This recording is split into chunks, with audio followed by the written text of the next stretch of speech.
ner malaron wang ka changdar ka tiang ka ta no kon tingol we kan no do tv family gwandi alam biang aling ten ka bia point nenten ta mani manu ne mere yang do palam bararan walla ka chang ka baraw ka payen wal pan ron ba do dara wudi jana wudi je ko jen be non lar ka tung nenten na wi mon kelio lar nyamen goro wa balar ko ne ko de pan ka ta lo wa chi lu kana pan koneti na chet ke me che jangai pan no karo longa bararan wala gore jete to ballo jaw ko jawana na chala la ko de pan chinetin ko na chal ka South Sudanese dialun chal ka juwe chikate ka poi mi de longa me chiro da walat ka ko pan ko wo kan te dia te kon te liep kan de ko na kwara chola ne sal pakir ma yadit kui ko wajan pan ken de te ka tum wana de bentu outin ka ko de pan e da ne chiro da balar ka ma guru me chal ka doctor yang ma char ka ke bena buar kan de ko na chal ka juwe me cha la da kan pan la go kan pan ken chicken ne te kon te cha ja ka pin ka kui ko kan cha docs me ni che ka computer na gwan dit kan telephone ka cha kan na wi me dong dien me chima wi South Sudan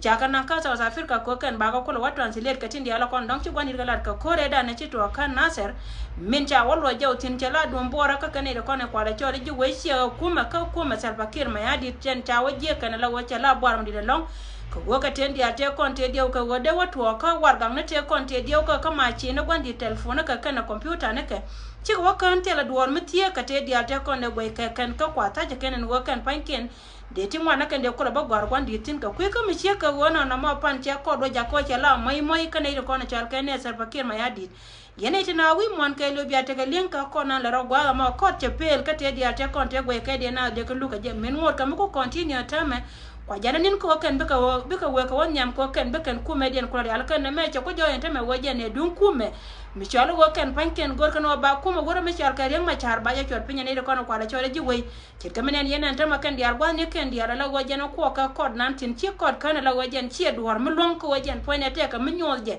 en wo kan e dang badak dialen ko ne cha yen ka kod ma tin ko la chore ji pati ayo la dungara ma char jen che kan wo te la makap ka katin dial ko lat ka rodien tin ka kui ka mi chi ko na cha docs me ne te diar te kon cha ka lo jo pan chi ko te la mai lon ka ne ko ne char ka ji we de ngai ka po ye ken gwan ye ken diar chi ka te ka po ka me na cha la da jen ne den ye na pan la wo jen point de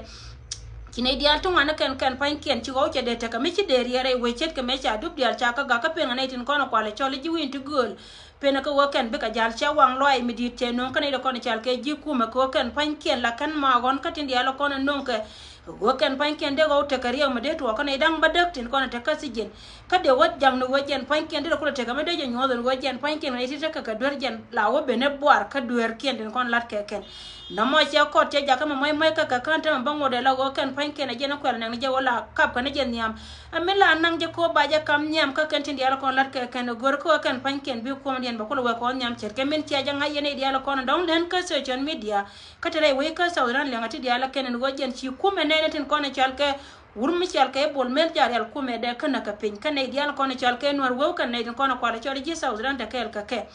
jenata ka dola diaran ko ne chanen ka bul community and go kan chika dola kareo dola nyama mane dola da kan dola ken da roti goro baro ari diana tama ka yene ko ne chal ke jiwe lot ka menong bul tin ko ne chal ke bul siasi ne chima bul community ko wajen wana ba ka da tama kan war wewtin ko ne chal ke jimel tinte kui bul to doar ne ko ne chal ke bul especially ne ko ne chal ke siasi ken menong ka dola kui ko kan cha janga yo gon wote ka ne ken wana kan go cha campaign ka gwa me chuo en wote tel position ne cha na ka dola kan ka kui ko bi kuma me chalo kuma wura me chal ka bol mel ba kule lat ne titi chika te ka dil ka wur me chal ka bol mel chi bol mel ka jogo yen pain kun mata yen ka lwangan wo yen bi amor kan bi chonkel ka kuma da ka go bol mel gor ne tim bum na kan ka nuare kan ne tin ko na bum na kan ka jangan wo yen poinde gore ja wo yen poinde bara cho chala re we ba la kwar ka kui ka me chi ko na chi ko ta ka mat ka ne ji mel tin ko ne chal ka inwar we la gad bulle muno go kan je na kula ta ko la ja wan ka kan de ka dola community bulle mata re dor me chal ka idor me chal ka Juba South Sudan ka kan wol ken daro dial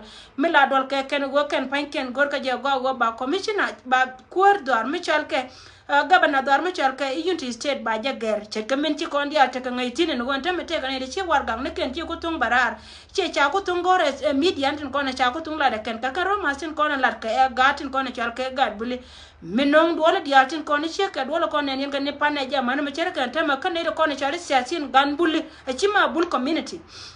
elwat ko waken pankien chika rodin wejela waken chika tel position chika waka chika mat ke urme chal ke bol mel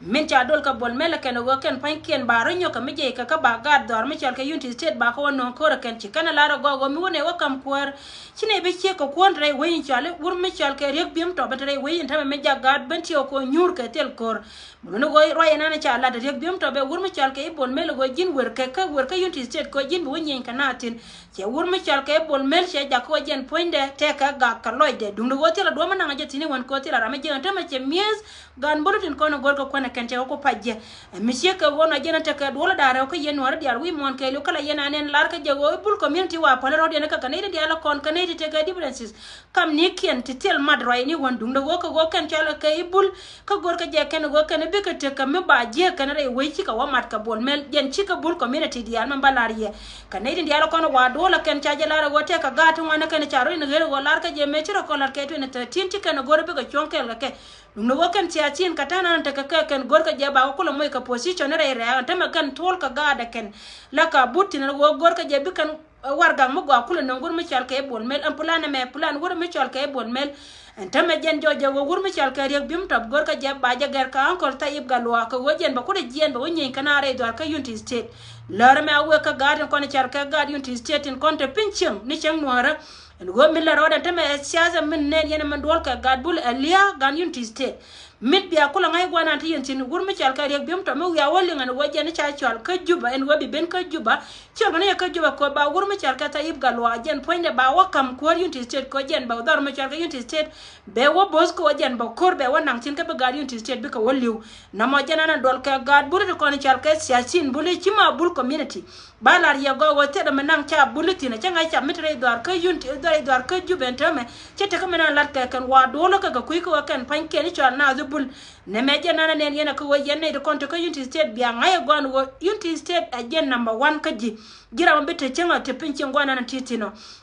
muno go jin mo wicho ngala ran unity state mo goro mal ka unity state tira bela madwur mi chal ka tayib galwa ko jen poinde bete kaneti biliu koro chenga jin bolba biye cho ngaya go wo unity state number 1 rater ka du biare cho ka bala chap kel ko go jen mo atwon go jen bi degree be bena ka wur mi chal ka sel pakir ma yadi telle do de dien bi jingone wur mi chal ka tayib galwa ajen bo wora idwar ka unity state ka jen nen yena dol ka eken gad bulut ko ne chal ka siasin ko ken chika long ne ka tut ka galwa wonna ka gan min tu daro amane jen poinde galwani tayib muno go jena tame jena na chaba mada kan ka bol mel ci bol mel ko jogo go yen mo yeno chonkel ka nga ko go bol mel nga ye go kan gad bul kon ray dor mi chalke jube de ka yinte ka go mi ci ka mat kel ka wa kan panken chicken agree no kan panken mo wa ko kam gabana dor mi chalke unity state ka wo jen bala da ma bala kan bi chonkel ka wur mi chalke bol mel a jome ko wo kai chab ko ni chalke chab unity state ko gat ko ni ray dor gwa mo ko wali wo dor mi chalke unity state jana na be do ka mai kale kwana mies kon ko no ra kwana ka gwe kan titi ka kan ju kwantin ko ni ci joyente ma ka unity state ko gor ka je bil ya gan unity state bo ben ka tedien mi gira mela nuor ko gor je go go biliu ko chonori gore go go biliu ko do mela do chunga biare chu ka bala ji chunga ko yendi anta mi nyur ka yangwana ka wor mi chal ka rek biem top nyura ka yakel ko wajen poinde che goro go charo do ko ka chaptin konde tin wur mi chal ka tayib galwa mo yena wali nga wajen poinde che wo ajen ganun wur mi chal ka bol mel be chunga wo wur mi chal ka bol mel ajen wo ka unity state ko wajen poinde e be gai go be wo chu ka chu ai go chu ne no da konte gwa mo che kam ngai kondi ala go chi rek biem top che la ka ko ni ndaro te ko ne chu jo kwa je remember wo cha la ri go wo ka ring na daro ba ka yung woi kan roi mi che ka roi me chi ben yaran wala me min te ka min dire lat ka agatin ko ne chal ka jukwan bulli tin kono tere dor mi chal ka ijuba a jero mi che ka wona medan chalar je en go jin point o ngoma ngot ka ayo te ka re dor ka unity state che we chi ayo mi te ka kan tab dia lo kono te gwa ma kan dia ka je ayo mo gor yena wo unity state bala dundan pale unity state da ka te katadin ko kan cha kon do ma reda mo ka re bem to ba jena na bi we today ka yene ko ni chal ka ga unity state biya chu ngai go wo re bem to mate gwa ma te ka position kuma ka gang unity state kan riem gan kan wo pe lakini tema wur mi chal ka bol mer charo ko pa je kwan tibo wara we ka unity state ti bariam kwan ba bol ba wo pinya ken palechon mi chale bul dial ene me che bi che dum bul dial chika cha bul dial lakin te ka gati la ju kwan cha ya la ka ken ka ku position ken ti chima dung dar mi chal ke bul community ke lew rai ma we ka yendi al wo je yendi unity state biya ta me biangai karodun ke la gwa dine unity state kaye kan unity state da dor nuari ka jente Jinoba Sudan ngai kondi ala gwa jen poinde min gamge go jen binna me betwo ko gwa bara me si wurmi chal ka rek bim top to contributing ko jen che bizne de chamai ngai je gwa jen poinde ran kume dundo go jen kane goro gwa be chubande container de kono kwala chol ji ay go tin ay go te ka peng medil ka unity state ko community mala community nuari antama go chuben go jen binna me be pen go de ka yene dialo continue ka diu yene go men dol ke bul lengu bul men pen ko ba ka do e majere dor ka jube go kan panken te ka moment dia na kel ke wurma chal ke bol mel jen nan te ka siada mi cheke wono en go kan panken ba ka kam ga bana chi dung dor mi chal ke unity state ka bi go chu wonyen kan ko ne chal ke jai go chi ka bi cheke wurma chal ka rek bim top mi che lo ko rek bim top min lo ni je go jen point de bina ro de na re dor ku gan ko ngai ka je go kan chap din dia lo kontre dor ma ka gad unity state ka riu den dial ka ji ai go ka ku ka mi che ko ne chi wurma chal ka rek bim top ci nyurtin ka che goro wo chiriam bi loin ka unity state arieda me awu ka yene de ko ne chal ka ji unity state bi ngai go en go jen tabalat ke mi chego no ka jen ndol ka e jukwan buli a chima gad buli dial balo ba ja lo yarin mi cheko wona go go ye ka wang pe lan tame yen war dial wi mon ke lew mu do kan gatin ko ndol ko gwa mar yudi dial ko pos ne ke ene de ko ne chal ka jukwan kan ne ko ne chiane te la siasin buli ka kan gatin kan ne ko ne pas kan ne ko la cha ba ken mu do go jaw mi cheko wona biatare biagu yenteme go che bi cheke dun 2013 kan 2016 yene de ko ne chal ka bul chol ga yen community buli ke lew biatare ngai tin wokan jukwana ti wokan ta ka woye wurma chalka se bakir ma yadi loy kana mariantin ka kuidu ne ko ne chalka ji into state ka jana no gorka mi sheka wona en woriya bim to ma wiya walin tana bete ka nindi to bodok chi ngwana kana chol ka juba chola ka juba cholo ja ka juba ko jen ba cho bale alwa ko mi shele ngi chaka chol ka juba la gorka no wokan ba pa pon ken cho ba kapte la mi cholo be pinchen be wanen mo no wajen panken daga cho ba be yan re do liken gwa ma la ka jel ka choken ko mor ka kamera ka batte ka sijin a jana ne yana tame la cha wur mi chal ka kwang chole cha ben ja ka kwor ra ka de ni cha gwa wur mi chal ka do lam cha ben kam chi yantare drop kel mo gor no ba video no kwang chole ko de lat ka gwa de na ni na ka 2013 and 2016 ba ka renew ko woto mora mo we woto won wajen ba wonyo ka mo we ka ja ka position me lo ko no bin nuara tin ko ti tenore bi ka mier ka kui ka mi che ko wona gor ka no woto mora mo kwa chi wonya ma yo ka jare gen point da ba chi wo kam mo ka ba chi ya lo ka ni de ya titin ko ni pente de janga tera makanyra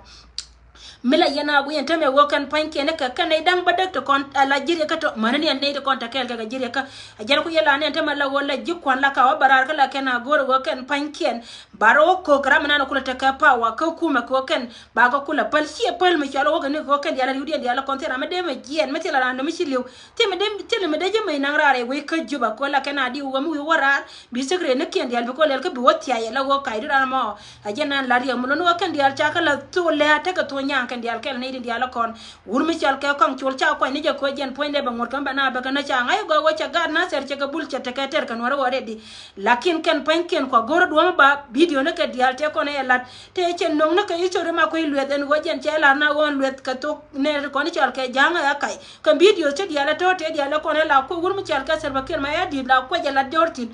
tware jago ken panken kan ke la wacha ka nongra ba ka nongra ti diari chega ken to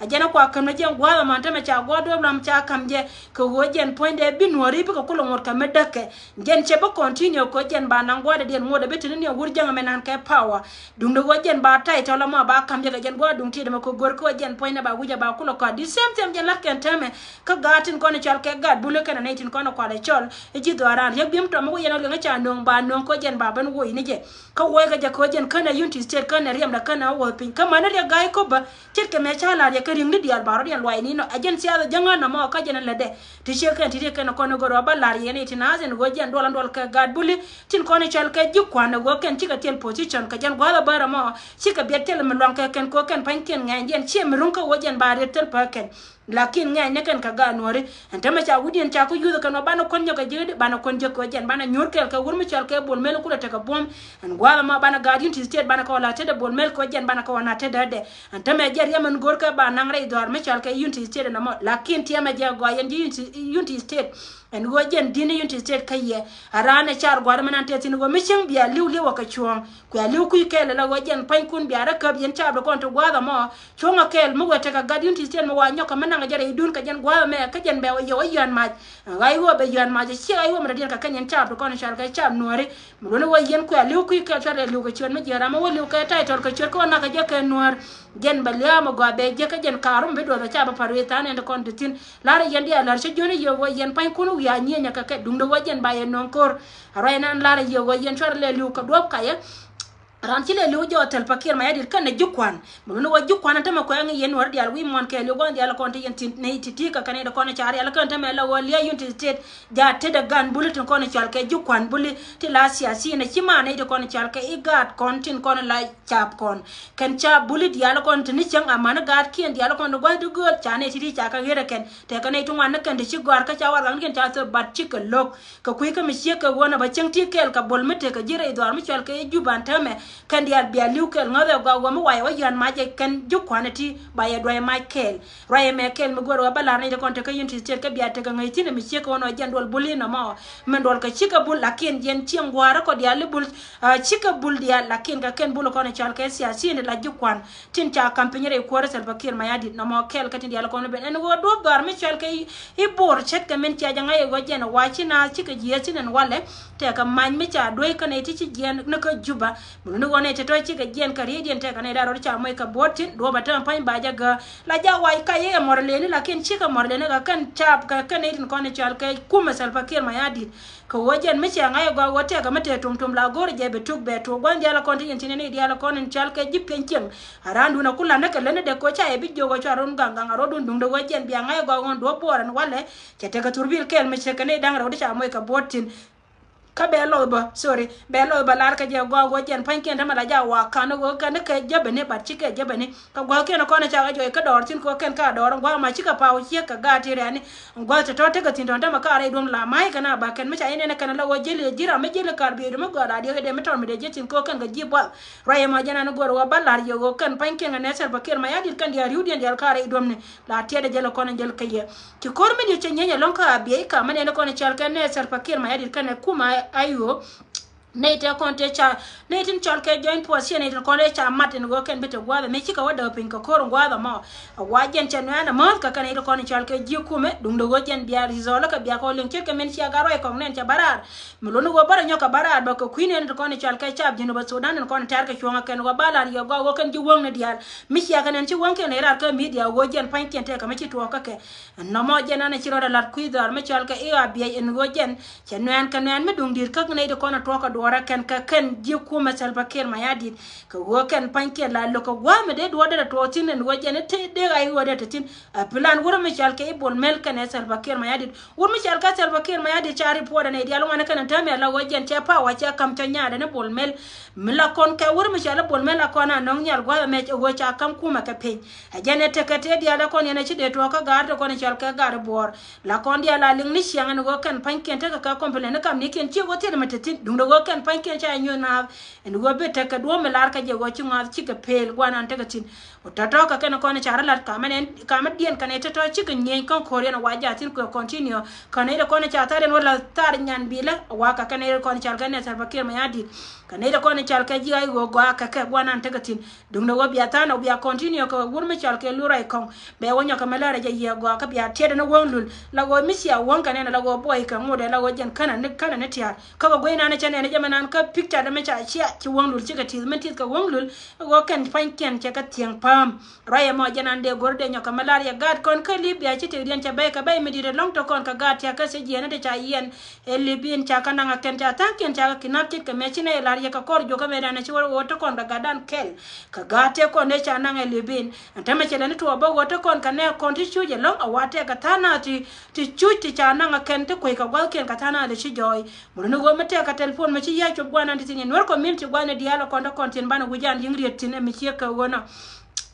bana wujari ka gatin ko te ka libya chi mara ko dial mana ne chi ka lar ne ya gon go kon luang no gon dial kon do kon tin gon community kan kon jike te la kon riya ma chik be kan chana belat de kon dial chi ka ngwana puj ka jana la yana ne la ne luina kan ye ntama we watu on wajen bete ka mi biya len ka libya ci te ca bay lon ka gat kon ci al ka gat kon te ka gat kel ba ka nyima danan ci ane ca ci ane kon dial nyamen ca dabre doran ka greta pan ga gan wajen poinde ci yede ca wajen ka joyina nan ci ka bala joy to kar mi ci na di sem ka gat kontin kon ci anyo ka melen yen ka ba kan ne kon do ko ken ba wata ka ci jene ka man ne tin kon ka ni je kan ta to ka ne di gor ka loka kan ka contribution nan ka kuy ka wajen panken ba ne di kon ci liw ba ko ko ngai kon dial go witin kono chalo wata kontin wina ni gola kwa ka pintin titi ka kena kona bandong ya tam ene tinazan go biya te ka len ka dik ton kon la rodian en go de ko te ke manande la lunja wan walle manande nyachul ja kan ka rode long kan piela gonu warun munon wajen baton wajen ka irun dang ba long ka ma bandong life ka ye ene tinaz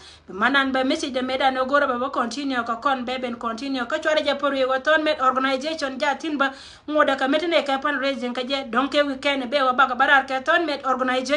wani dialo kondi yentin yenetina baka yebente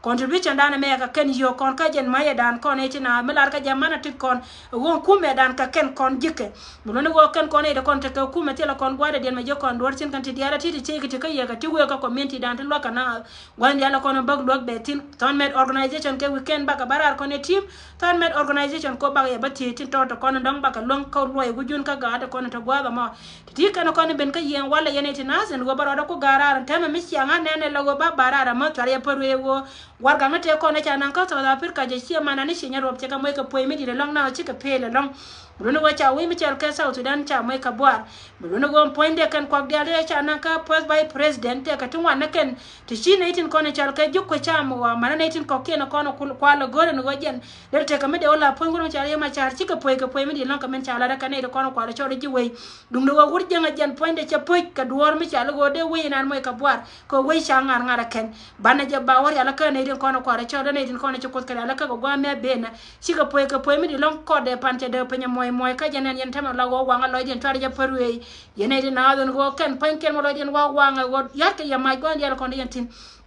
la nyora kala chora wol kun pin chora jamma gan go jen biya kor biya jatere re ka juba ko ka terun ka kor gor kan wa ba ko den ba ko da widu na ba wai ya kor ya ter chet kamen kai ka kai ne kan la ro na wa nong ne kentin kono ba nong ken ba ko jowe do mai ba wori po da ka jang kan enwari tin kono lo ka je ken go lo ka re ma char taro ka kai ne tin kono gor ka ken